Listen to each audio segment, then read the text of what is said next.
The following is a presentation of iRacing on PTR TV. We'd like to thank all of our channel partners for their support. Please like and subscribe to the channel, and we hope you enjoy today's broadcast.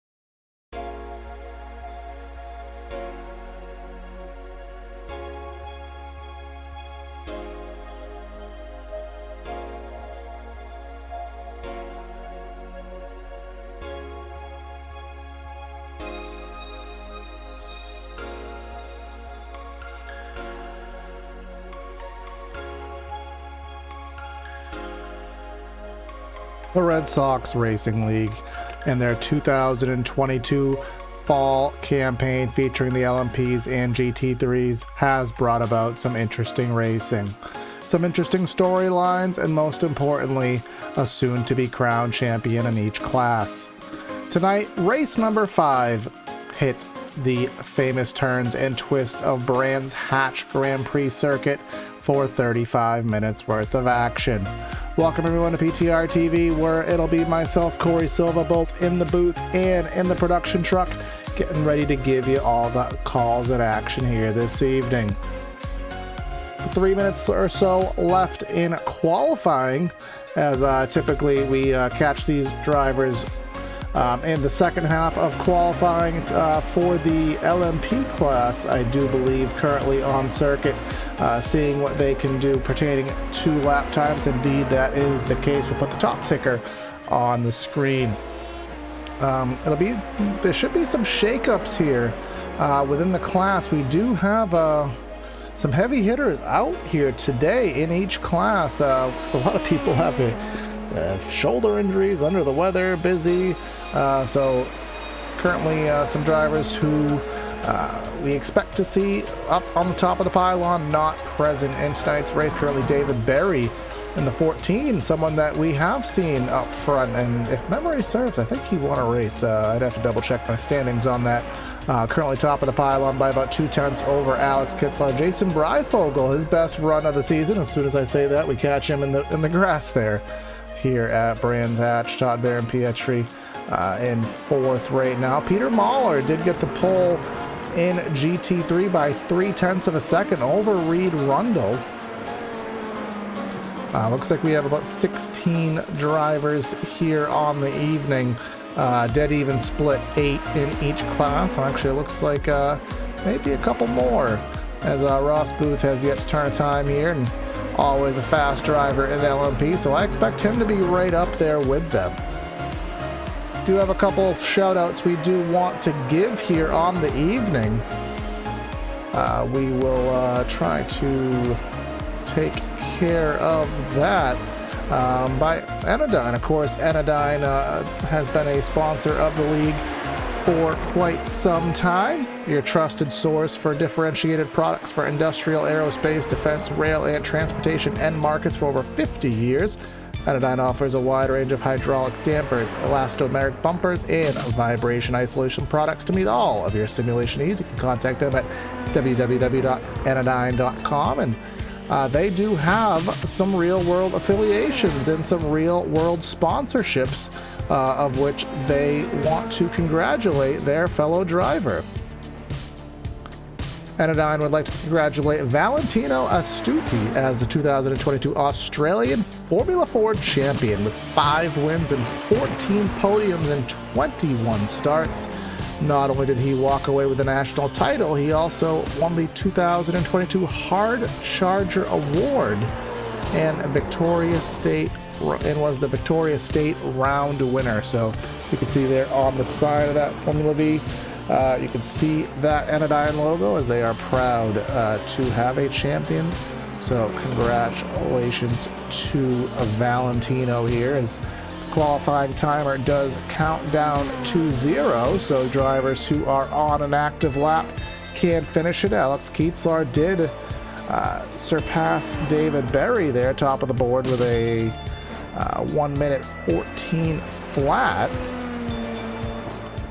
Ross Booth on track right now has yet to complete his lap. Looks like he is in and around the Westfield turns here. And this is a track I'm quite familiar with, but it is so hard for me to figure out the Curtis Clark curve here. Is the final corner here, and then the Brabham Straight does continue and have the start-finish line here. Turn number 1 here, the Paddock Hill Bend. Very difficult. It goes downhill to the right and sets you up for the kitty litter, so it's very hard to time that. Then you head into Druids, if I am saying that right, which I almost guarantee that I'm not. And then we head into the Graham Hill Bend into Surtees here, which is a long right-hander. You can see that's where it differentiates the Indy layout here. And then we head down Pilgrim's Drop into the longest, if you want to call it a straightaway on circuit. Heading into Hawthorne Hill, the Derek Minter straightaway. And then we head into what's called Dingledell, which, makes any 13-year-old laugh right there. The terminology Dingledell, as we conclude the lap here. And the timer is coming down to a close here, so we will get our starting lineup finalized and head down trackside and give it to you. The PTR TV starting lineup here today from Brands Hatch. On our overall poll here this evening, Alex Keatslar with that 1 minute 14 flat, David Berry to the outside of the front row. In row number 2, Todd Baron-Pietri in third, Jason Breifogel in the 4th spot, Les Turner in the Batmobile in 5th, and last season's champion, and then Robert Kansian in 6th. And then we have Mark Wilson and Bill Paulucky, 7th and 8th. And then that will conclude the LMPs that did take time. And Peter Mahler will be first for the GT3 class. Of course, they will have their approximate 10 to 15 second staggered start. Reed Rundle, quality run here for him. We saw him have some good runs a few seasons ago, not having the luck he would like, but has a good start for this evening's race. Mark Kidrowski in third, Robert Barrows, remember he won a few weeks ago, in 4th.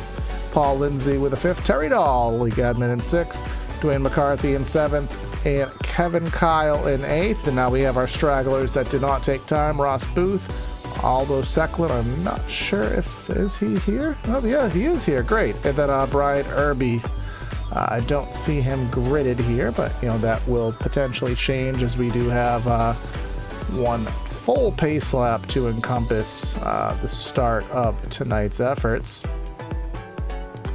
I think, let me go ahead and double check the notes I did receive earlier here today. We're estimating based on the preliminary data, should be between 28, 29 laps and about 3 or so interactions between the classes. We're on a track like this where there's not so much a traditional straightaway and, you know, hard normal braking zones. It's very natural flowing road course, which usually you don't see too many of in the England area, which is why I don't typically race on English circuits like a Silverstone, a Snetterton, stuff on those lines. You don't typically see a lot of elevation change, but certainly the case here at Brands Hatch, which why I do really love this racetrack.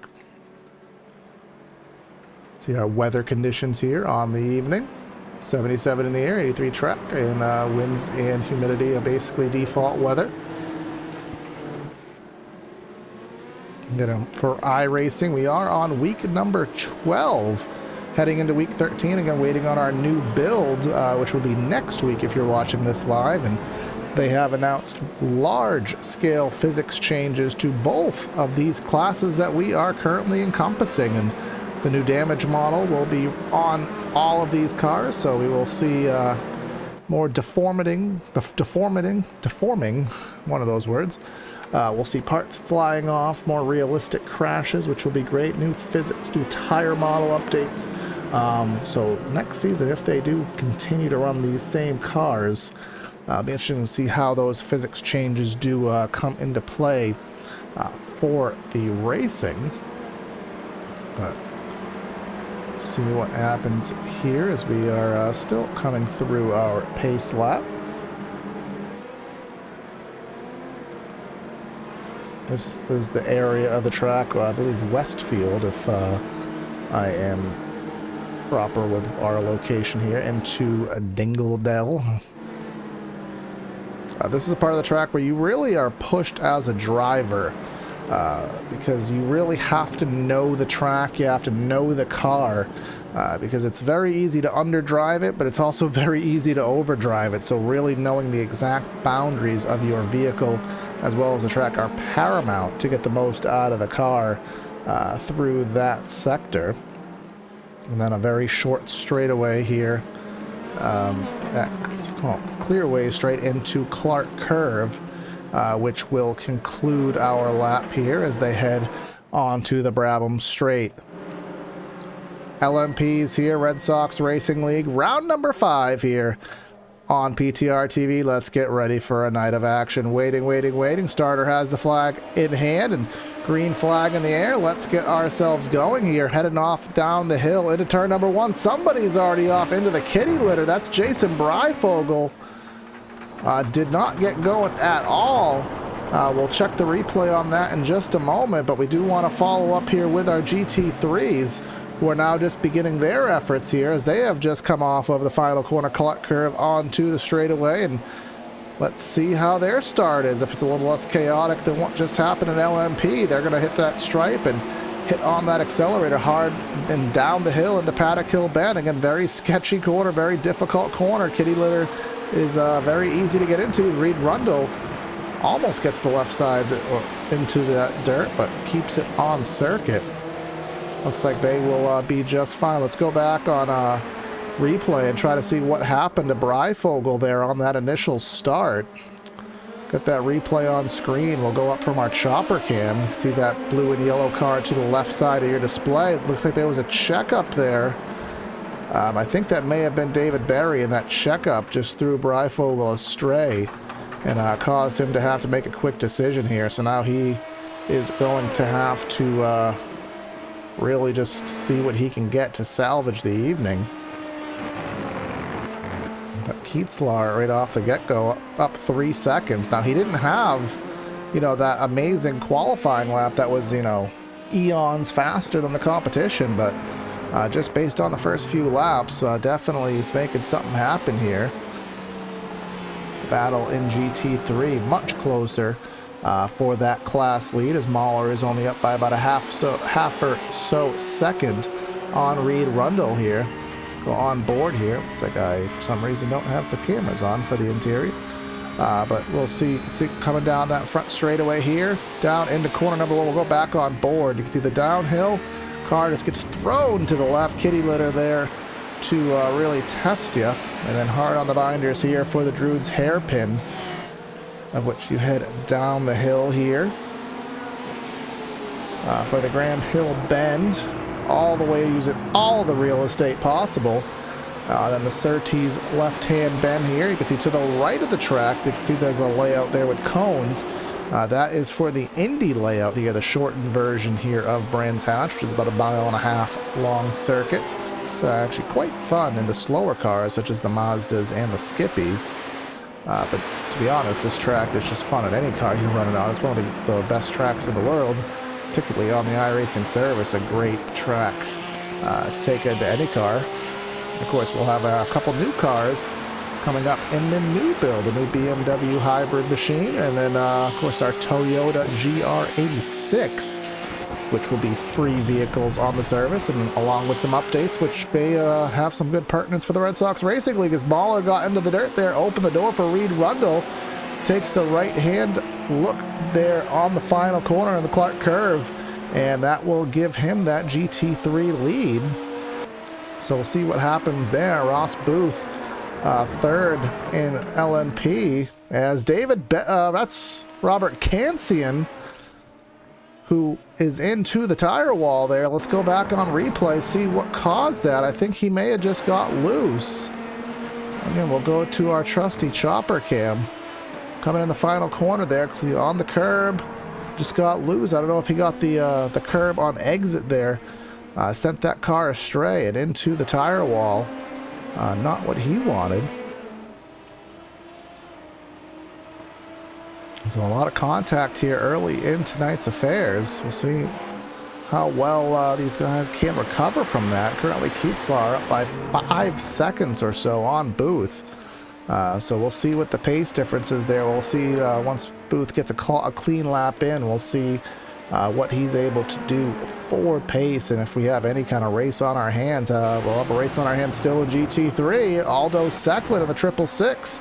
Remember, he's made a comeback to the series, and he just made a move and got by Reed Rundle. Looks like Mark Kedrowski's also got by Rundle as well, so he's going to go back to 4th in class. Reed Rundle going to have to gain some time here. Mark Kedrowski right on the deck lid of Aldo Secklin. We'll see if they can close in for that GT3 lead. Again, to the point I was talking about earlier, iRacing they did announce some other content as well coming up with the next build. They haven't formally said it's coming out, but they've all but confirmed it with screenshots at Magny-Cours. Of course, the Formula 1 track in France will be released, as well as a rescan and significant art overhaul to VIR, Virginia International Raceway. So a lot of things that could be on the table for the Red Sox Racing League in their 2023 campaign, and all signs say that we will be covering them here on the channel. So we'll be interested to see how all those circumstances play out here. A 2nd, 3rd, and 4th in GT3 under a blanket here. Robert Barros back there in 5th. Terry Dahl in 6th, who said he was highly distracted by the New England Patriots and Buffalo Bills game. So hopefully he is watching the racetrack and not the game and distracting him there, as he's back in the 6th position. Of course, as a New England native, I'm going for the Patriots, and as a New York native, he's going for the Bills. So we have that little different team pulling there, of course, on the separate vein of sport, but of course, that is not the importance here, as we have a race on our hands. Like a battle in LMP may be shaking up, as Les Turner 5th in class, Bill Pawlucky 6th in class, Breyfogle is 7th in class, and the damage on that machine must not have been too drastic, because he did not pit per what my data says, and They do have a fast repair, which is still news to me. I've been covering these guys off and on since 2018, and I just found out 3 weeks ago that they had a fast repair. So he has yet to come in. I'm sure he'll use it on his pit stop, but it is still applicable, still in the bank for him, for Breyfogle. But he still has that opportunity to get up there to 5th spot. Robert Kansian not too far up. So Breyfogle, in all honesty, probably can still pull off a 4th out of this if he has the pace and the availability to do so. But got to go and jump back to the front here as Keetzlar in heavy GT3 traffic, stuck behind Aldo Secklin here through the through the end of the circuit here. It looks like headed down the hill into the bridge into clearways into Clark Curve, trying to get by Peter Mahler there. That 5-second lead down to 2.5. But of course, Ross Booth, he's going to have to get through that same mess. And that's Aldo Secklin. No, that's Mark Kudrowski, excuse me. Got the red cars mixed up. Kudrowski, for some reason, got into the wall there on the straightaway. We'll go back on replay, see what happened. Follow him exclusively. Oh, he just kind of drove himself into the dirt and into the grass there. And once he got into the grass, there was just nowhere for him to... You know, of course, the grip was gone, and that car was just kind of on a beeline. But, you know, karma, you know, turnaround is fair play there. Booth gained 2 seconds of the lead, but then lost, basically equalized out as he just got by Aldo Secklin there. So I think net gain still about a second for Booth. Because it was roughly 5 seconds, now it's about 4 seconds. So I think the net gain of traffic still worked out in Booth's favor. But of course, having to get by all that traffic here on a very difficult track to pass, it really depends on timing and how the traffic is going to work with you.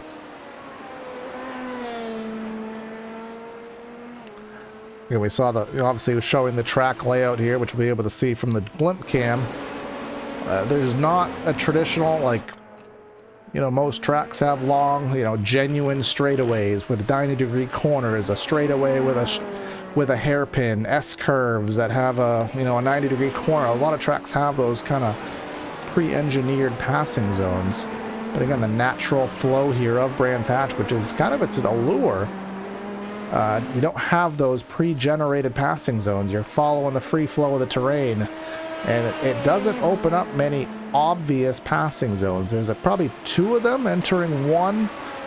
And you can see Kudrowski in the pit. I'd say entering 1 would be a genuine passing zone. Paddock Hill Bend, Druids would be a passing zone, but you don't have a lot of speed heading in there. And in all sincerity, after that, I mean, there's places to pass, but you have to force it to an extent. So it does make it difficult here, especially with the interactions, to find space to get around. You're really having to force the car too wide where you probably don't want to have it too wide, and then take the risks and see what happens there. Can't see in here, trying to close in on Wilson, but has that GT3 in the middle. But we'll quickly switch over our ticker and show the lap times here. You can see the last time by without any traffic to intervene, Booth was a second faster than Keetzlar, so that is, you know, obviously amazing for him. Still has plenty of time. We've only completed 9 laps, and he's already within, you know, hunting range of Keetzlar, with still plenty of time and a pit stop to come in between this race. I believe Jason Breyfogle just got by David Berry there. Just ahead of that, Les Turner, who will be the next one for both of them. Currently getting by Rundle and Mahler here, although Secklin being your GT3 leader just ahead, currently about 2 seconds up on Peter Mahler. Rundle still hanging on to that GT3 podium there. As again, these are battles for position. Breyfogle and Berry there. He's trying to close in on Berry, but he got stopped there essentially by Rundle there. Now he's trying to get by, still trying to get by Rundle, still being very patient is Breyfogle, heading down clearways into Clark Curve to finish another lap out. He'll get by now. He still has to get by Mahler, which he'll probably do on the front straightaway, I'd have to imagine. Yep, Mahler will facilitate by going to the left, and we'll cut this battle off and go back to the front, where our battle for the lead is now within a second and a half. And we'll kind of wait for lap times as we tick off this lap. We'll compare lap times once more, as we're currently, looks like, I believe we are somewhere around Westfield into Sterling's right now. Yep, and exiting Sterling's down into Clark Curve. And onto our front straightaway. Let's see what the lap times are. 13.9 for Kitzlar.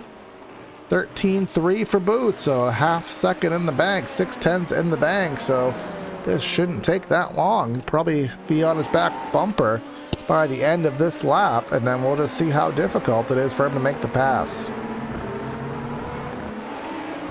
See a GT3 there off in the distance.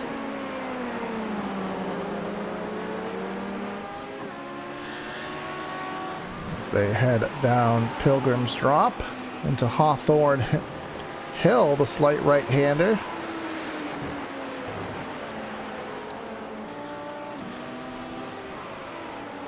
And into Westfield, favorite corner, Dingle Dell.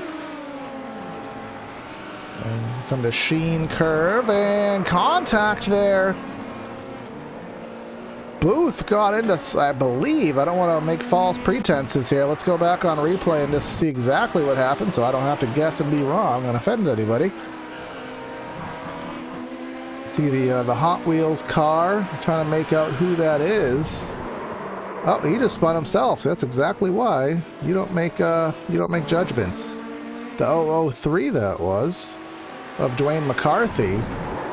He got the left sides into the grass, and once he got it in the grass, that car was just along for a ride. But here we go, up front. 0.3 of a second for our overall LMP lead here, as we're 15 minutes in, nearly to the halfway point. Again, still have the magic pit stop, which always throws things off, because somebody always takes too much fuel, or takes not enough fuel, or someone's always pulling something off that equals a different gap on the racetrack. See what happens here, as Booth is now probably within the dirty air of Kitzlar, which will hurt him through this section here, which is a one-lane section of the track, into Sheen Curve, into Sterling's, the left-hander, and who's that around? There's a couple red cars here, and they're all throwing me off. That was Bart Kadrowski there. I'm getting Kadrowski and Aldo Secklin mixed up, because their cars are relatively similar here. But as I said, Booth is now in that dirty air, which on a track like this, where there's really only one lane around, there's not many corners that you can kind of change up, it's going to make it harder for him to get that downforce through some of these faster curves. And a lot of the corners here at Brands Hatch are fast curves, as I think that's Les Turner, if I can get a camera angle that's not in the trees. Apparently I can't. That's Les Turner in the pits. I'd show you, but I can't, because there we go. Les Turner in the pits right now. But Kitzlar, since Booth has gotten within that 3/4 of a second to a second, we've seemed to have stabilized out. And we'll see what the lap times are here, as we're... Whoa, looks like Kitzlar went a little wider there than I think he probably intended to, but you know, there was enough kind of, I think it's almost like an AstroTurf surface beyond the curb, which iRacing will usually give you a 1X for, but you know, a 1X doesn't necessarily mean anything as long as you don't do it too often. I know the league does penalize for such having excessive incidents, but one here and there is not going to be of significance here. Switch over the ticker again to lap times. A 14.1 last time to a 14.3 for Booth. So are the tires, did Booth burn his tires, or is it solely an issue of aero wash, dirty air, aero push, whatever you want to call it? Because he hasn't been able to break that 3/4 of a second bubble. So have to work out and see what that is. Les Turner, I think he may be damaged. He's now been in the pits for over a minute, so something may have happened to him. As here we go, this will shake things up a little bit because we have a GT3. That's Robert Barros in the 58, heating way to our race leaders in LMP. The lead now looks like Booth has been able to break the bubble via the GT3s. Now the bright pink, I'm colorblind here. The bright blue car, the 70 of Paul Lindsay, a winner this season on race number 1. He just got past. Now that leads back to that famous bubble of 0.3 of a second. Battle shaping up between Wilson as well, trying to follow both of these at the same time if we can. Wilson in the 323, Cancian in that 199, and Wilson got into the dirt, and that facilitated that pass by Cancian. Still waiting for pit stops in LMP. Well, actually, pretty much for everybody at this point. And here we are now within 0.2 of a second, so breaking that bubble, but here, this is where the issues are going to come. Heading into these one-line bits of track, these high-speed corners, this is where he's going to have the most problems. And he's going to have even more problems because here we are with some GT3s. That's Reed Rundle heading down, heading into Clark Curve to complete yet another lap. Let's see how much patience he uses. I believe he's going to use a lot of it. That's Peter Mahler. Evasive move there by Kitzlar. That cost him some momentum, and that opens the door for Booth here into turn number 1. Booth went a little bit wide there. He took too much speed into the corner trying to clear. Ended up allowing a crossover for Kitzlar to get the spot back. And the patience shown by Kitzlar almost cost him there as they were getting by Mahler here, who's Mahler's second in class. That's Aldo Secklin, our GT3 leader, up by 2.5 seconds over Mahler, who has obviously just gotten surpassed by the LMP counterparts. And now back to that magic 0.7 of a second bubble. He's able to get through that bubble with the help of traffic, or a mistake, but just on pure pace alone. Haven't seen him be able to break that bubble on his own. Again, it could be a little bit of tire degradation. Kitzlar, well, that'll do it. Overshoots the corner there and puts himself into the kitty litter, and that will give Booth the lead by default. Looks like he went wide there in Sterling's. It was either Sheen Curve or Sterling. Went wide, and now he's not too far back, but now that Booth has that clean air, the race has changed. But one thing Kitzlar can do is he can win the race on pit road, but one thing Booth does very well is he times his fuel usually spot on. Doesn't take a drop more than he needs to. Usually has some of the shortest pit stops of any of these guys. So that being the case, Kitzlar is real. I don't know what he's going to be able to do, but on pure pace alone, especially with Booth being in clean air, I don't see where there's going to be a comeback here. But Booth can very easily do exactly what Kitzlar just didn't go wide. It's very easy to do here on this circuit here. Again, focusing on our GT3 leader because we haven't given him too much attention. Up by 2.5 seconds over Peter Mahler here. And just bringing up lap times here for Secklin. You can see a 1:23.4 to a 1:23.3. So Mahler, basically exchanging laps just back there. Reed Rundle a 23.5.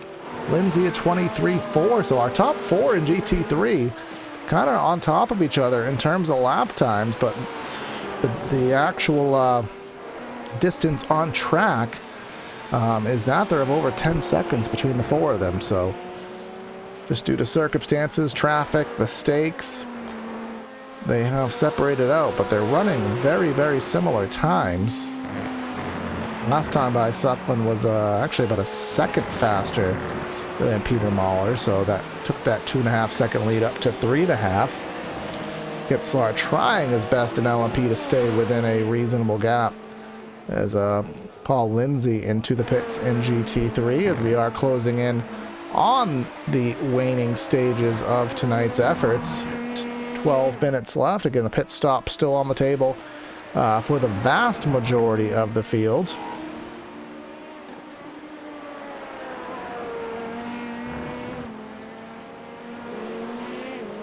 Trying to see here, LMP has yet to see anybody in. We have Kadrowski and Paul Lindsay who have pit for GT3. Les Turner, for Les Turner fans, he is not out of the race officially, but out of the race effectively, as he has been in the pits for about 7 consecutive minutes.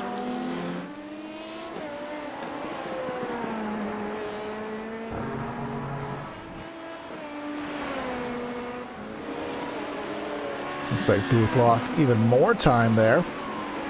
So I'm trying to get by, trying to see who it was. So that was Kevin Kyle, who may have cost him some time. We'll just kind of go through the lineups here very quickly. Ross Booth is your leader, because Alex Kitzlar in second, Robert Kansian in third, Wilson in fourth, Berry in fifth, Bry Fogel in sixth, Paul Lucky in seventh, Marin Pietri at eighth as Paul Lindsay goes off. We'll catch that in a moment. Secklin first in GT3, Mahler second, Rundle third, Barrows fourth, Dahl fifth, Kadrowski sixth, Lindsay after that spin back to seventh, Kevin Kyle in eighth, and then Dwayne McCarthy in ninth. Ninth in LMP and shotgun on the overall grid is Les Turner. Looks like Todd Marin Pietri has found his way to the pit road here with 11 minutes left in the session. He was kind of running tail end of the LMPs anyway, so it doesn't hurt him to drop early blood there. As I believe, who is that right behind? I think that was Robert Kansian who had a little bit of a scare there. Currently running fourth. He was kind of trying to close in on Wilson here, as Wilson will find the pits, as does Kansian here. Kansian kind of tried to drive a little bit deeper, try to recoup some of that time. Well, Berry will stay on track and come back to the third spot. Kitzlar has fallen all the way 4 seconds off of our overall lead. And we'll still await as our Booth does get by Kadrowski there. We will await some more pit stops. Should be any time now, because we are closing in on 9 laps or so to go in the race, as we're within 10 minutes. Again, it's only about a minute 13 or so lap around this place. Relatively fast lap times. Bill Pollocky in the pits, if I didn't already state that. And there comes Alex Kitzlar, second place, and we'll do our famous move of watching the timer. How much fuel does he take? Between the other drivers, 10.9, 12.3, 10.7 seems to be the times that the other drivers have taken. So let's see what Kitzlar takes as a reference. 11.4. Now, mind you, he had a 4-second gap, so it's going to have to be a sizable difference for it to equal anything of note on circuit. And Booth still turning some super fast lap times around this place as David Berry comes in from the third spot.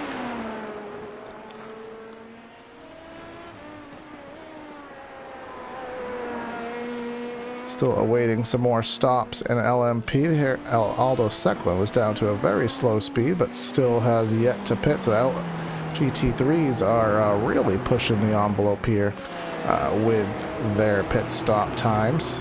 Jason Breyfogle exiting the pits for LMP. Remember, he's had a chaotic race, and here comes Ross Booth, our overall leader. Let's see, how long is he going to be in the pits for?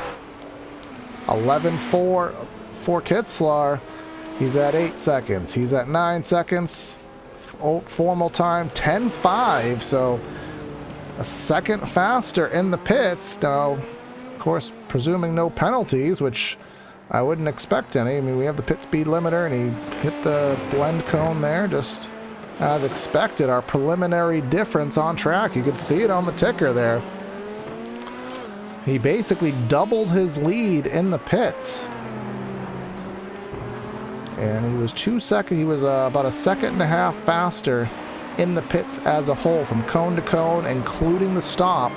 He was about a second and a half faster. And perhaps due to traffic, bad lap times, you know, he's able to double the lead. So now he's just going to be on cruise control as Aldo Secklin in the pits. And there was about a 3 or 4 second lead there in that class. And Aldo Secklin will get the pit stop game there. 9 seconds he was in the pits for. Peter Mahler took an 8.6 second pit stop, but he is still 3 seconds back, so 4 seconds back as they get up to speed. With Reed Rundle just right on the rear. He basically came out right on top of Peter Mahler, so that'll be a good battle for the second spot. Everybody in GT3 kind of in that same bubble. Actually, Secklin was one of the longer pit stops in the GT3 class, funnily enough.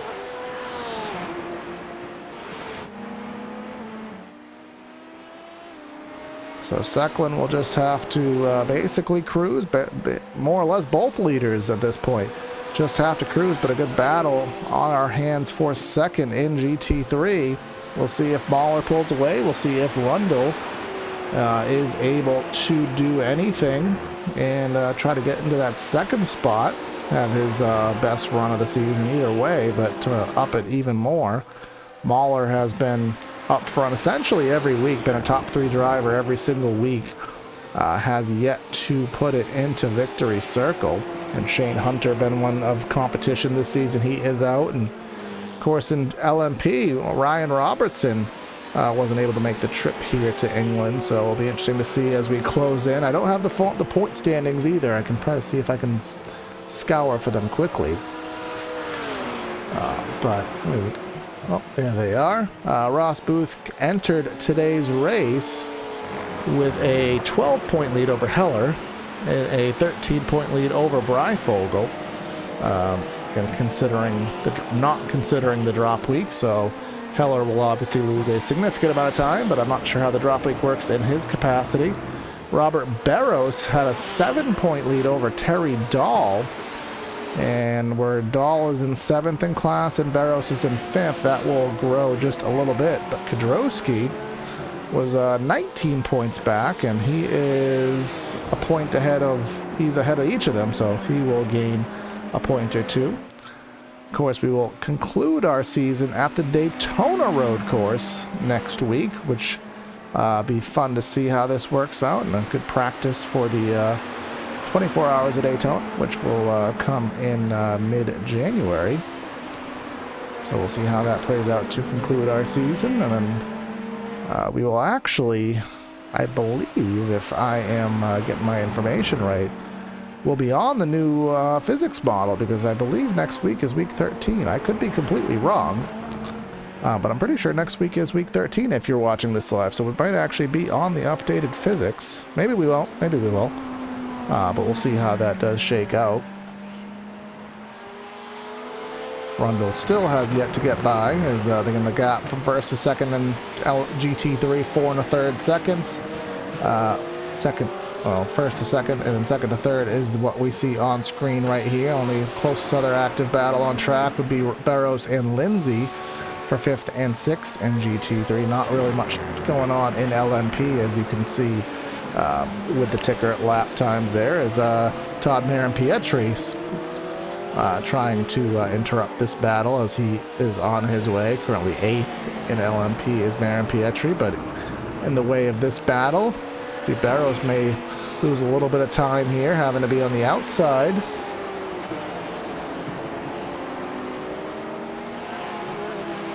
And Rundle here still hasn't figured out a way to get by Mahler.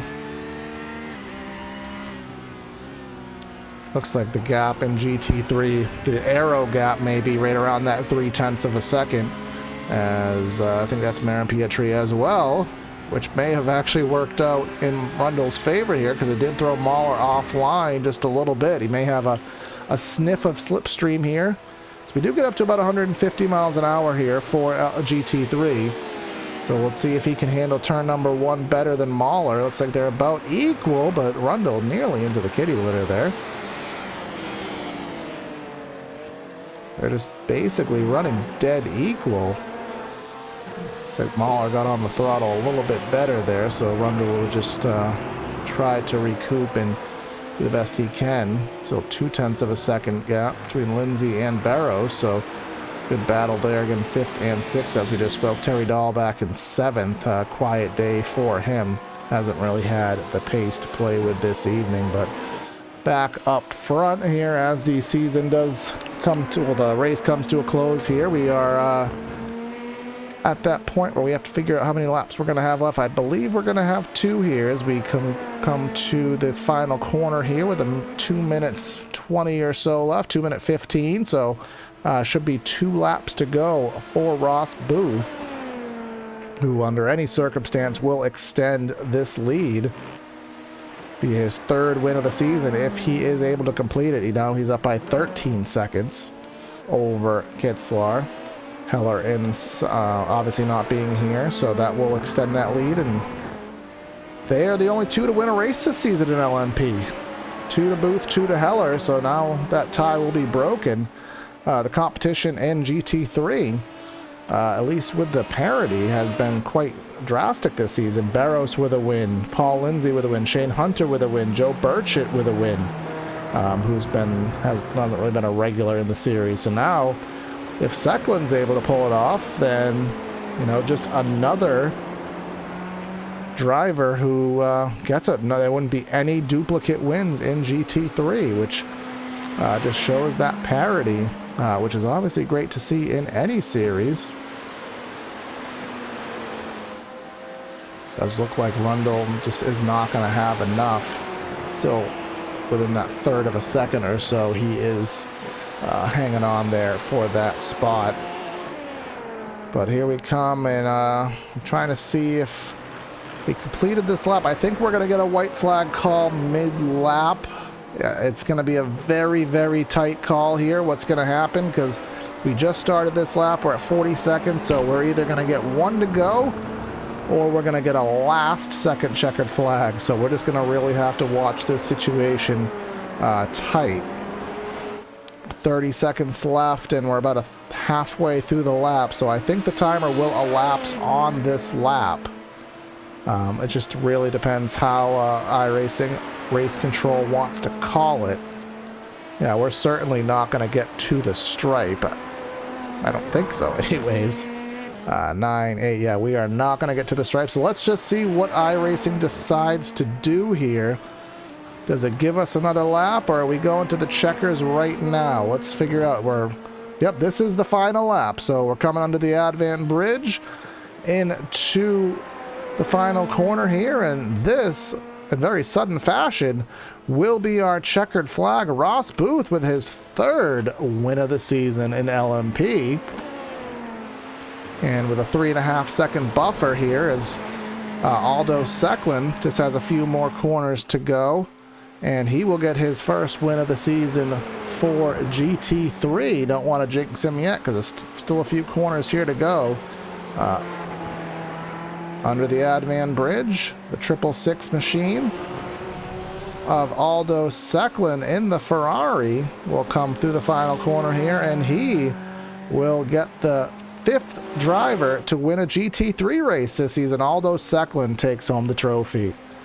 And you can see the battle for 2nd there, and Peter Mahler will hang on and retain that spot with Reed Rundle 2nd, or rather 3rd in class. Kitzlar and Kansian will conclude the podium for LMP. So a great bit of driving by everybody here tonight for the Red Sox Racing League, which is no different than we always expect. Always have some great racing, and some good winners here this evening. So let's go wrap things up and go down the final running order here this evening. I did try updating this on the ticker, and I may very well switch it back because it's going to be very, very convoluted here. You can see Aldo Secklin and Ross Booth first, Mahler and Kitzlar second, Reed Rundle and Mark Wilson third, Kadrowski and Cansey in fourth, Lindsay and Berry fifth, and then Barrows, Dahl, McCarthy, Kyle and Irby did not take to the grid, and I think I'm going to change that for next week. I tried something that just really did not like how it turned out in actuality, but that's what we had here. So as it stands, Ross Booth is always usually here for these interviews, so he should be here shortly. I don't think we've ever seen Aldo Secklin in the Discord server, so we'll see who we have to speak to. As it stands right now, I have nobody, but hopefully that does change. Give them a couple minutes here of time. Again, a great bit of driving by everybody on the evening. Thought Kitzlar may have had enough, but once he lost the lead there by going wide and Booth had that clean air, the race was essentially over. So I'm just kind of waiting out here. Kitzlar has shown up, but he's in second. We typically only interview the winners here.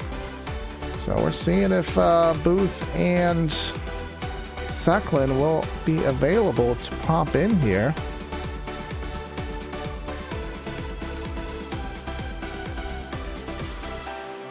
All right, we got Ross Booth. All right, Ross, the third win of the season here in dominating fashion. I know Alex made it interesting there in the first segment, but once he went wide there and you got some clean air on the nose, seemed to be your race, man. Yeah, that was, I was actually quite surprised at how bad the car drove behind him there. It wasn't sitting behind him or anything. The aero wash from his car is very detrimental to the car behind, so I was doing everything I could to stay on him, and then it was fortunate for him to make a mistake, but I had a lot of fun. Yeah, definitely. It was a fun race to watch, and I'm not exactly sure how the drop week works heading into Daytona next week. Of course, Daytona being a track that, I mean, everyone has turned thousands upon thousands of laps at with the 24s and such. So that being the case, it's maybe seeing how the drop week plays out. You're confident that you'll be able to take this championship home? You seem to have a good grasp on it. It's certainly looking that way. I'm just having a lot of fun racing with these guys. The multi-class here at this track tonight was a lot of fun. It's one of my favorite tracks, and passing here is a challenge, and I'm up for it. Yeah, and I know next season physics changes, new content, so we'll see what's in the mix next season, but you still got a race to go. Before we talk about that, who do you want to give a shout out to for your third victory this season? Just shout out to everyone that keeps coming out. I think we had 18 cars or so tonight, so that's awesome to see. Thank you to Les and Terry for all their efforts. I know there's a lot of effort going on behind the scenes to make sure the fuel is right and the setups are right and all the cars are driving correctly so that we can come here and race and put on a good show for everyone watching. All right, sounds good, man. Congrats again, and we'll probably talk to you at Daytona next week. Thank you. And now we have our GT3 winner, Aldo Secklin. Do you hear me okay, bud?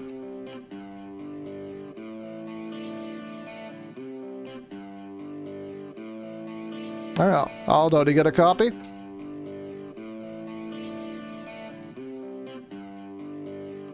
Well, I think he may be having some technical issues. I'm muted there. Is he back? If you got me, bud, you can just let me know.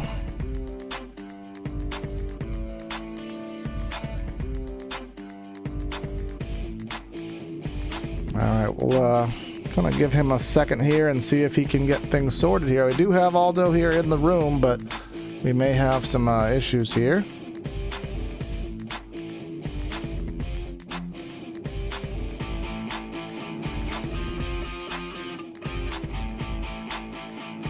All right, so that being said, I'm gonna, if you are able to hear me, feel free to pop in anytime. I'm just gonna kind of get into our wrap up here, and if you do hear me, just feel free to interject. Do want to thank everyone for tuning in to today's broadcast here, the Red Sox Racing League at Brands Hatch. You can like and subscribe if you have not done so. As we attempt to grow the channel, we have some big plans for 2023, and we are excited to grow and expand the content and try to get some more viewers and exposure and up the quality once more. Looking for commentators, looking for leagues. Feel free to check out the website with all details. It looks like Aldo has left. I don't know if he couldn't hear me or if there was any kind of issues, but looks like we will not be able to talk to him, but congratulations to him nonetheless. So that's Corey signing out of the booth here tonight. Have a great night, and we'll catch you next time.